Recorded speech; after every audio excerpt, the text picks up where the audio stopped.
Hello, welcome to students. Last in two lectures, we see the plant structure and functions in relation with the root, stem and leaf. Today we are discussing about the flower. गेल्या दोन लेक्चरमध्ये आपण route, stem, leaf याबद्दल discuss केलेले आहे. आज आपण flower याबद्दल डिस्कस करणार आहोत. आता फ्लावर म्हटल्यानंतर तुमच्या लक्षात आलं असेल, flower is nothing but the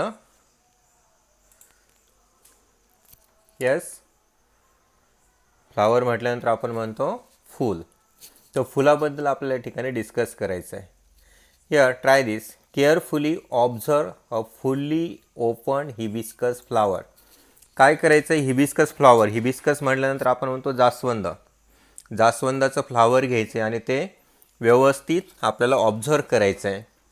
here flowers may have a long or short stock called pedicle. या ठिकाणी आपण म्हटलो आहे की एक तर त्याला शॉर्ट किंवा लॉंग स्टॉक असतो की ज्याला आपण काय म्हणतो? पेडिसेल म्हणतो. या ठिकाणी आपल्याला जे फ्लावरची डायग्राम दाखवली आहे त्या फ्लावरच्या डायग्राममध्ये ग्रीन कलरने या ठिकाणी आपल्याला काय दाखवलेलं आहे? पेडिसेल दाखवलेला आहे. हे लॉंग किंवा शॉर्ट स्टॉक असतो. One end of the pedicel is attach to the stem. यातला एक एंड काय असतो? स्टेमला अटॅच असतो. ह्या खालचा जो आहे तर तो काय? स्टेमला अटॅच असतो. The other end of the pedicel is expanded and swollen. या ठिकाणी ऑदर एंड जर पाहिला आपण कसं आहे? एक्सपांड झाला आहे आणि सोलन झालेला आहे. It is called as the receptacle. त्याला काय म्हणतो आपण? रिसेप्टॅकल म्हणतो. हा जो एंड आहे की हा काय झालेला आहे? सोलन झालेला आहे. त्याला आपण म्हणतो receptacle. Petals and other parts of the flowers are supported on the receptacle. हे जे पेटल्स आहेत आणि बाकीचे जे पार्ट्स आहेत हे या ठिकाणी जो काही रिसेप्टॅकल आहे त्या रिसेप्टॅकलवरती काय झालेले आहेत? सपोर्ट झालेले असतात. Calyx, corolla, androecium, gynoecium are different parts of the flower. फ्लावरचे वेगवेगळे पार्ट्स कोणते आहेत? कॅलिक्स, या ठिकाणी कॅलिक्स असेल, करोला असेल, हा कॅलिक्स असेल, हा करोला आहे. त्यानंतर अँड्रोसियम आणि गायनोसियम असे वेगवेगळे पार्ट्स असतात फ्लावरचे. तर मग यामध्ये पहिला पार्ट जर पाहिला आपण कॅलिक्स. कॅलिक्स जो आहे, in bud condition the petals are covered by leaf like parts called sepals which are green in colour. ज्यावेळेस बर्ड कंडिशनमध्ये फ्लावर असतं तर हे जे पेटल्स आहेत आतले तर ते पेटल्स काय केले असतात? कव्हर्ड केलेले असतात लीफ लाईक पार्ट्स. हे जे पार्ट्स आहेत लीफ लाईक यांना काय म्हणतो आपण? सेपल्स म्हणतोय. आणि हे सेपल्सचं जे काही कंटिन्युअस आहे दे फॉर्म द कॅलिक्स. एक सिंगल युनिट असेल त्याला आपण म्हणतो सेपल आणि हे सगळे एकत्रित जे मिळून येतात त्यांना आपण म्हणतो कॅलिक्स. जे कॅलिक्सचं सिंगल युनिट काय आहे? सेपल आहे. आणि हे कसे दिसतात? Leaf like part. Leaf like म्हणजेच काय? त्यांचा colour green in colour. Second is called as the Corolla. This is made up of colourful parts called as the petals. हे जे कलरफुल पार्ट्स या ठिकाणी आपल्याला दिसतात हे कलरफुल पार्ट्सपासून जे काही बनलेलं आहे यांना आपण म्हणतो petals. Observe the shape, colour and smell of the corolla of various flowers like rose, chrysanthemum, hibiscus, mogra, kanher, turgor etcetera. मग यांचं काय करायचं आपल्याला? हे जे यांचा जो पेटलचा जो शेप आहे त्याचा जो स्मेल आहे वेगवेगळ्या ज्या फ्लावरमध्ये शेप, कलर, स्मेल हा ऑब्झर्व करायचा आहे. फॉर एक्झाम्पल रोज असेल किंवा क्रिसॅन्थेमम असेल, हिबिस्कस असेल, मोगरा असेल, यांच्यामध्ये आपल्याला माहिती आहे. फॉर एक्झाम्पल मोगरा घेतला त्याच्यात फ्लावर हा जो करोला आहे त्याचा कलर कसा असतो? व्हाईट असतो. स्मेल आहे.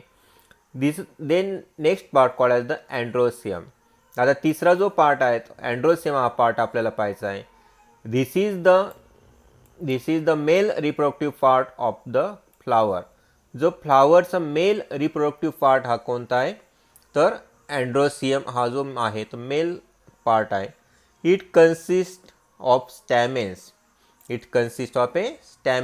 या ठिकाणी जो काही पार्ट दाखवला it's consist of a stamens. Each stamen is made up of a anther and filament. प्रत्येक पार्ट कशापासून बनलेला आहे? अँथर आणि फिलामेंट. या ठिकाणी अँथर आहे आणि खालच्या साईडला आपल्याला फिलामेंट दिसत आहेत. These are called as the androecium. Then about the gynoecium, this is the female reproductive part of the flower. Flowerचा female reproductive part. This is made up of a carpels. हा कशापासून बनलाय? कार्पेल्स पासून हा बनलेला असतो. A carpel consists of stigma, style and ovary. काय stigma आहे, या ठिकाणी ही जी लांब लचक आहे ही स्टाईल आहे आणि या ठिकाणी ओव्हरी आहे. म्हणजे 3 पार्ट गायनोसियमचे बनलेले असतात. आता हेच काय करायचं आहे, व्हर्टिकल सेक्शन घ्यायचं आहे. Second part, take a vertical section of hibiscus flower with the help of sharp blade by cutting the flower vertically from stigma to pedicel. काय करायचं आहे, उभ्या पद्धतीने या ठिकाणी शेप कट करायचा आहे आणि त्यानंतर आपल्याला हे ऑब्झर्व करायचे आहे. Both section of the flower will be seen to have the same structure. आता या ठिकाणी काय दिसतं आपल्याला, दोनही सेक्शन जे आहेत ते दोनही सेक्शन कसे दिसतात आपल्याला, सेम स्ट्रक्चर दिसतात. दोनही साईडला त्यांना सेम स्ट्रक्चर दिसतात. After maturity anthers burst and the pollen grains which are release fall on the stigma. एकदा की हे मॅच्युअर झाले, हे जे अँथर आहे काय होतात, बस्ट होतात, फुटतात आणि याच्यातले जे पोलन ग्रेन्स आहेत ते रिलीज होऊन कुठे पडतात, हा जो स्टिग्मा आहे ह्या स्टिग्मावरती पडतात. This process is called as the pollination. या प्रोसेसला काय म्हणतो आपण, पॉलिनेशन म्हणतोय. म्हणजे जर मराठीत म्हणायचं असेल तर स्टिग्मामध्ये जे पोलन ग्रेन्स आहे ते पोलन ग्रेन्स कुठे पडतात, स्टिग्मावरती पडतात. या टोटल प्रोसेसला आपण म्हणतोय pollination. Due to pollination ovules or egg cells in the ovary get fertilise. मग या पॉलिनेशन झाल्यामुळे या ओव्हरीमध्ये जे काही ओव्ह्यूल्स असतात हे ओव्ह्यूल्स काय होतात, फर्टिलाइज होतात. की ओव्ह्यूल्सलाच काय म्हणतो आपण, एग सेल. जे एग सेल्स आहेत हे एग सेल्स काय होतात, फर्टिलाइज होत आहेत. Fertilise ovules form the seeds and the ovary develops into fruit. मग यामधले जे काही ओव्ह्यूल्स असतील, ओव्ह्यूल्स काय करतात, सीड्स फॉर्मेशन करतात आणि एकदा की सीड्स फॉर्मेशन झालं त्यानंतर जी ओव्हरी आहे ही ओव्हरी काय करते, फ्रूट फॉर्मेशन करते. ओव्हरीपासनं फ्रूट बनतं आणि यामधले जे ओव्ह्यूल्स आहे यापासनं सीड्स बनतात. Then here use your brain power. What use of a plant are these insects flitting about around in its flower. मग आता या ठिकाणी जे इन्सेक्ट्स असतात हे इन्सेक्ट्स काय करत असतील फ्लावरच्या भोवती, तेव्हा आपल्याला माहिती आहे इन्सेक्टच्या मदतीने काय होतं, पॉलिनेशन होतं. आता या ठिकाणी अँथर फुटला, यामधनं काय होते, पोलन ग्रेन्स उडाले. पण ज्यावेळेस एखादा इन्सेक्ट या ठिकाणी व्हिजिट करेल त्याच्या अंगावर काय होणार आहे, पोलन ग्रेन्स लागणार आहे आणि हे पोलन ग्रेन्स त्याच्या अंगावर लागल्यानंतर तो पुन्हा या ज्यावेळेस या स्टिग्मावरती बसेल, त्या स्टिग्मावरती बसल्यानंतर पोलन ग्रेन्स काय होणार आहे, तिथं चिकटणार आहेत. म्हणजे या ठिकाणी पॉलिनेशन होणार आहे. म्हणजेच इन्सेक्ट काय करतात, या ठिकाणी ट्रान्सपोर्टेशनचं काम करतात किंवा मेडिएटरचं काम या ठिकाणी ते करत असतात. Here one of the observe the various flowers and complete the following chart. Name of flower. आता एक्झाम्पल घेतलं आपण हिबिस्कसचंच. हिबिस्कसमध्ये किती सेपल्स आहेत, किती पेटल्स आहेत याचा आपण जर विचार केला, या ठिकाणी आपल्याला सेपल्स दिसतात 5, तसंच पेटल्ससुद्धा आपल्याला 5 दिसत आहेत. जर पाहिलं आपण 1 2 3 4 5 5च्या प्रमाणात आहेत. त्याच पद्धतीने अँथरचा जर नंबर पाहिला हा सुद्धा 5च्या पटीमध्ये आहे. मग या ठिकाणी नंबर ऑफ सेपल्स 5. सेपल्स कसे आहेत, फ्री आहेत का युनायटेड आहेत, या ठिकाणी युनायटेड आहेत.